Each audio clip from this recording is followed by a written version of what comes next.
इस्लाम उसको सैंक्शन नहीं करता है, हिंदुओं में जाति को धर्म सैंक्शन करता है, धर्म उसको मान्यता देता है। इसलिए हिंदुओं की लड़ाई थोड़ी अलग किस्म की है जाति से, मुसलमानों की लड़ाई थोड़ी अलग किस्म की है जाति से, लेकिन है दोनों जगह।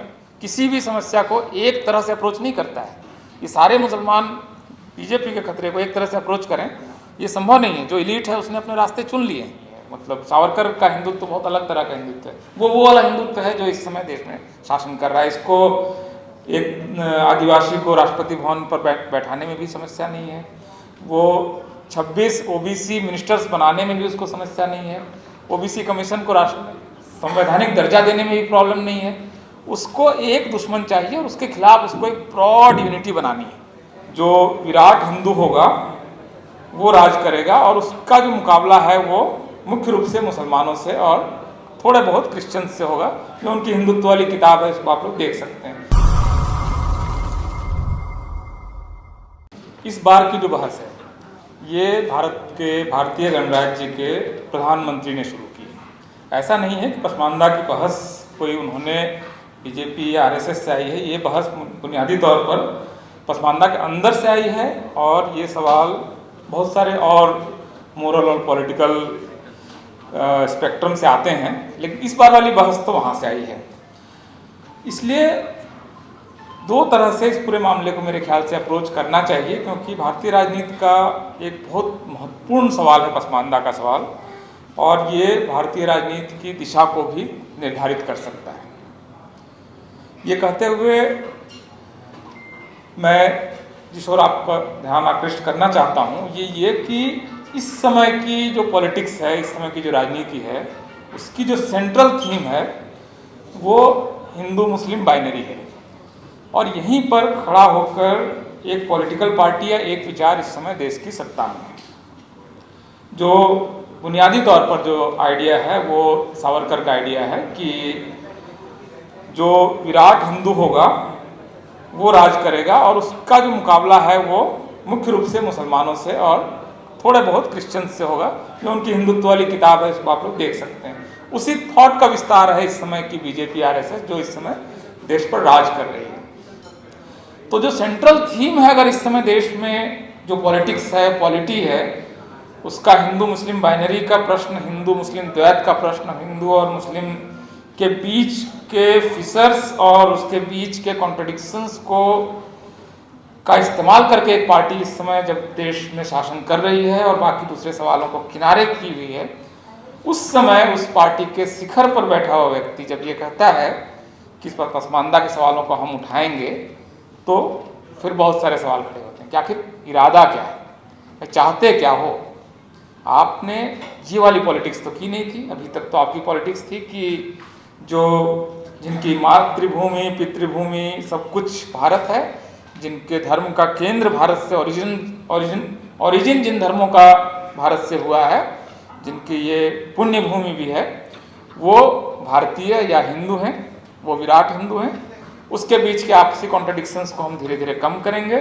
इसलिए आप देखेंगे कि सावरकर आश्चर्यजनक रूप से जिस समय गांधी मंदिर प्रवेश के समर्थन में नहीं थे, उस समय भी सावरकर दलितों के मंदिर प्रवेश की बात कर रहे थे। वो गाय वगैरह को लेकर कोई पवित्र विचार उनका नहीं है। मतलब सावरकर का हिंदुत्व तो बहुत अलग तरह का हिंदुत्व है, वो वाला हिंदुत्व है जो इस समय देश में शासन कर रहा है। इसको एक आदिवासी को राष्ट्रपति भवन पर बैठाने में भी समस्या नहीं है, वो 26 ओबीसी मिनिस्टर्स बनाने में भी उसको समस्या नहीं है, ओबीसी कमीशन को संवैधानिक दर्जा देने में भी प्रॉब्लम नहीं है।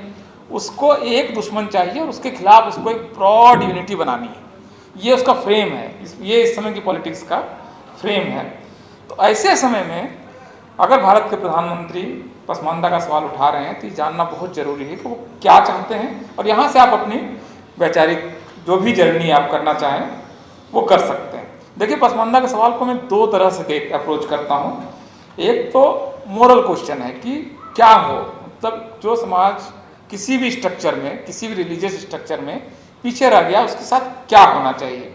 जैसे मैं अगर इस हॉल में बैठे हुए सारे लोगों से ये कहूँ कि 200-250 लोग जो बैठे हुए हैं कि केक बंट रहा है, एक बड़ा सा केक है जो बंटना है, और उसको आप इस तरह से बांटिए जो आपके इंटरेस्ट में हो, लेकिन जो आपका हित हो, जो आपको सबसे बड़ा टुकड़ा चाहिए वो वैसा आप बांटें इसको, लेकिन आपको पता ना हो कि केक का कौन सा टुकड़ा आपको मिलेगा।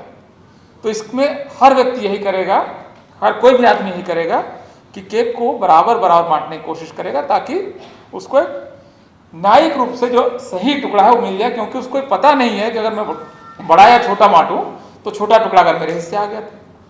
कोई भी व्यक्ति, अगर आप छोटे 5-6 बच्चे के ग्रुप में भी अगर ये प्रयोग करेंगे तो आपको यही नतीजा मिलेगा। वही आपको बांटना है, रिसोर्सेज बांटने हैं, लेकिन आपको पता ही नहीं कि आप कौन है और कौन सा टुकड़ा आपके हिस्से आएगा, तो आप उसको न्यायिक बंटवारा करेंगे। तो मोरल क्वेश्चन तो यही है कि पसमानदा के साथ न्याय करने के लिए उस लोकेशन से सोचना पड़ेगा कि मैं पसमानदा हूँ, मैं ओबीसी हूँ, या मैं दलित हूँ, या मैं आदिवासी हूँ, रिसोर्स बंट रहे हैं, मुझे उसमें से कोई एक टुकड़ा मिल सकता है, कोई भी टुकड़ा मिल सकता है, तो मैं उसको एक न्याय करूँगा।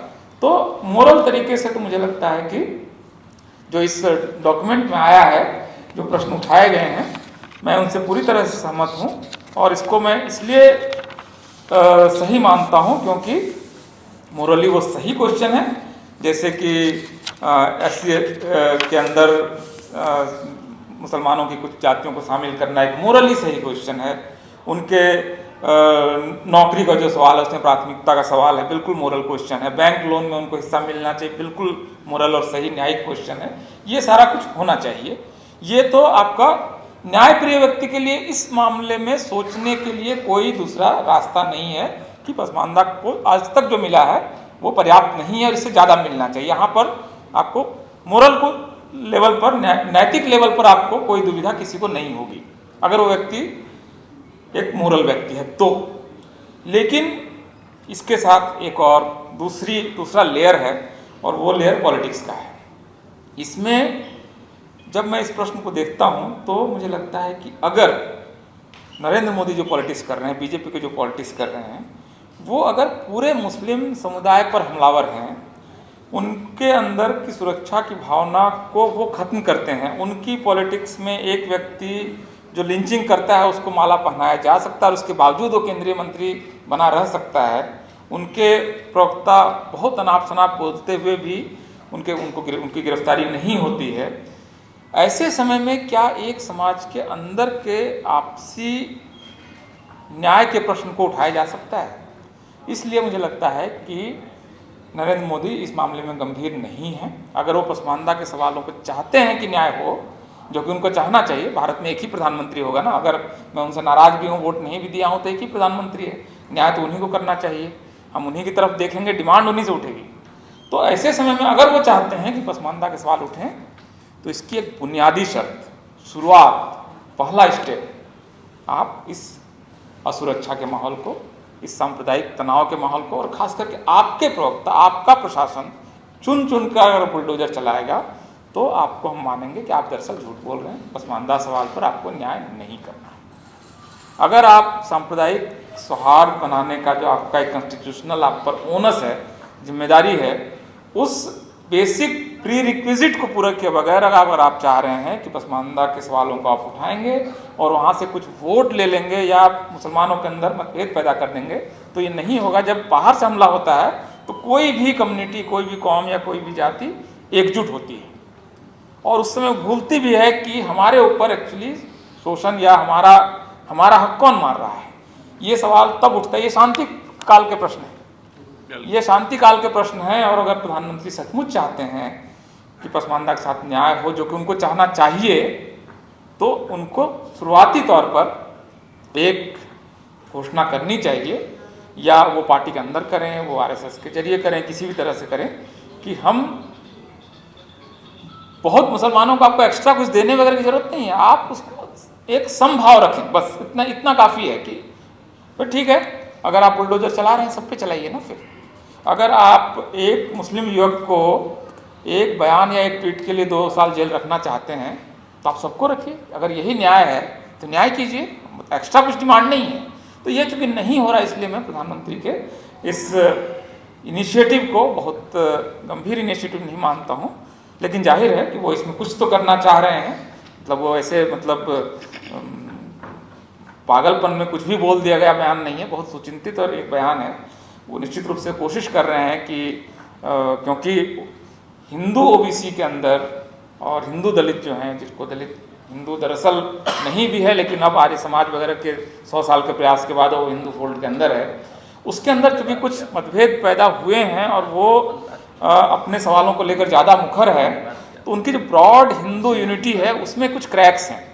ब्रॉड हिंदू यूनिटी में क्रैक्स हैं। जब SC/ST एक्ट का मामला आता है तो इस देश में 15 से 20 लाख दलित सड़क पर उतरकर अपने SC/ST को वापस लेता है, या रोस्टर का सवाल है तब वो अपने हक को वापस लेता है। तो ये सवाल उठ रहे हैं बिहार में, जिस तरह से भी सत्ता परिवर्तन हुआ है, ये सारी चीज़ें उनको चिंतित कर रही है।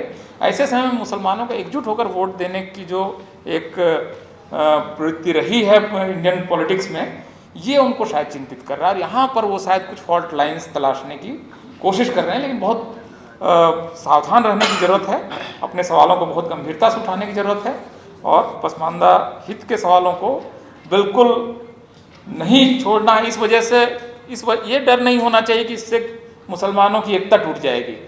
मुसलमानों की एकता बीजेपी को रोक नहीं सकती। मुसलमानों की एकता अगर बीजेपी को रोक पाती तो 2014 और 2019 में ये नतीजा नहीं आता, या अभी 2022 के यूपी के चुनाव में मुसलमानों ने, जहाँ तक मेरा अनुमान है, आप अपने रिश्तेदारों को फ़ोन करके पूछिए, आम तौर पर सारे मुसलमानों ने एक पार्टी को वोट दिया जो बीजेपी को हराने में सबसे सक्षम है।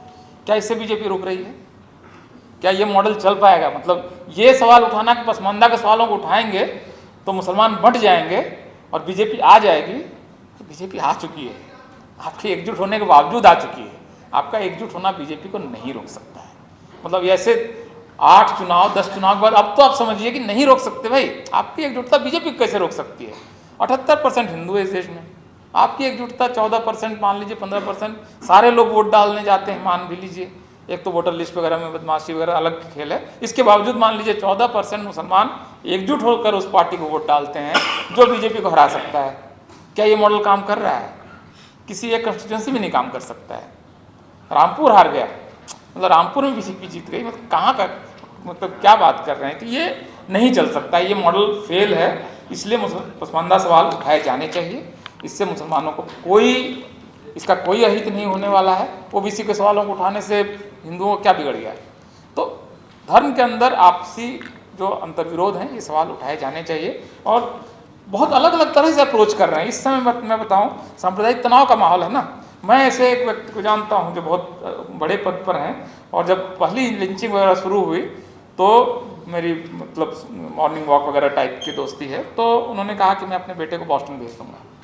अब आप समझ रहे हैं, जो आप जो अलग अलग सोशल और इकोनॉमिक लेयर्स हैं, वो एक ही खतरे को बहुत अलग तरीके से अप्रोच करता है।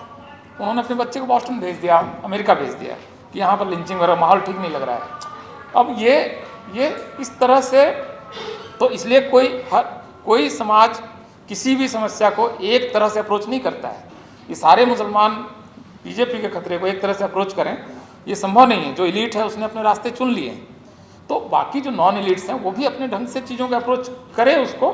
और एक बात बहुत अंत में मैं संक्षेप में ही उसको अब समेटना चाहूँगा, कई सारे वक्ता हैं, कि अपने सवालों को उठाने में कतई कोताही नहीं बरतें। इससे मुस्लिम समाज बिल्कुल नहीं बटेगा, और इस्लाम में नहीं होगा, लेकिन भारतीय मुसलमानों में, दक्षिण एशिया के मुसलमानों में तो जाती है। और इसके आधार पर अब कुछ किसी को शक है तो मुसलमानों के शादी के कॉलम्स देख लीजिए, कौन अपनी सब, ये कोई छिपी हुई बात नहीं। ये पूरी बहस ही बहुत नकली किस्म की बहस है कि मुसलमानों में जाति नहीं। ये तो मेरे ख्याल से इसका कोई खास मतलब मेरे ख्याल से अब इसका जवाब देने की भी ज़रूरत नहीं है। ये सेटल्ड कुछ, मतलब सोशियोलॉजी में कुछ चीज़ें सेटल्ड होती, मान लिया गया है कि ठीक है, एम्पिरिकली ये है कि अलग वो भेद हैं। इस्लाम उसको सैंक्शन नहीं करता है, हिंदुओं में जाति को धर्म सैंक्शन करता है, धर्म उसको मान्यता देता है। इसलिए हिंदुओं की लड़ाई थोड़ी अलग किस्म की है जाति से, मुसलमानों की लड़ाई थोड़ी अलग किस्म की है जाति से, लेकिन है दोनों जगह। तो इसलिए इन सवालों को उठाने में कोई दिक्कत नहीं है। ये बिल्कुल मुसलमान विरोधी कदम नहीं है। अगर आप पसमानदा के सवालों को उठाते हैं, न्याय का कदम है, मोरल आपका स्टैंड है, बिल्कुल नैतिक कदम है। मैं इस इशू पर आपके बिल्कुल साथ हूँ।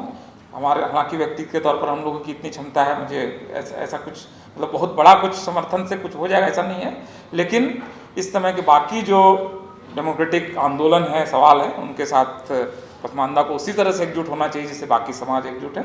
और नरेंद्र मोदी जो कर रहे हैं उस पर नज़र रखिए, वो क्योंकि बहुत कुछ इरादे उनके बहुत साफ नहीं हैं और बहुत वो सिंसियर एफर्ट आज की तारीख में मैं उसको नहीं मानता हूँ। बहुत बहुत शुक्रिया।